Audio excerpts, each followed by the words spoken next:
Hello guys, সবাই কেমন আছেন? আশা করি সবাই ভালো আছেন। আমি বাংলাদেশের ক্রিকেট প্রেমীদের উদ্দেশ্যে কিছু কথা বলবো যে আমাদের ক্রিকেট প্রেমটা ছেড়ে দেওয়া উচিত। ঠিক আছে, কালকে আমরা সবাই জানি আমাদের বাংলাদেশের আরব আমিরাতের সাথে ক্রিকেট টি-20 খেলা চলতেছে। কালকে একটা খেলা গেছে,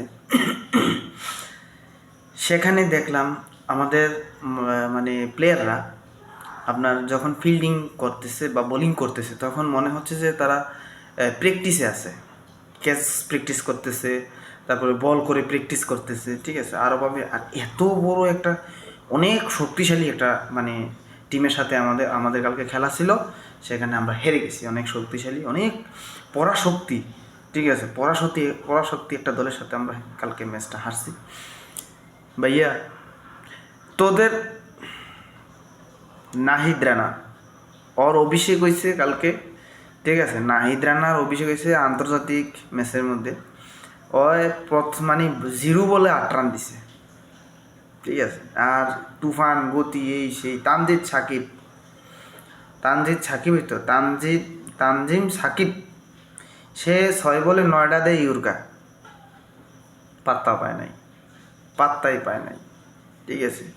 তাইলে এখন কি বলবো, ব্যাটিংদেরকে আমি ব্যাটিং যারা করছে, ব্যাট করছে যারা বাংলাদেশে, ভালো করছে আমি মনে করি। কারণ কালকে 200+ রান হয়েছে, সেইখানে টি-20-র মধ্যে 200+ রান হওয়ার পরও আমাদের বোলিংদের পোষায় নাই।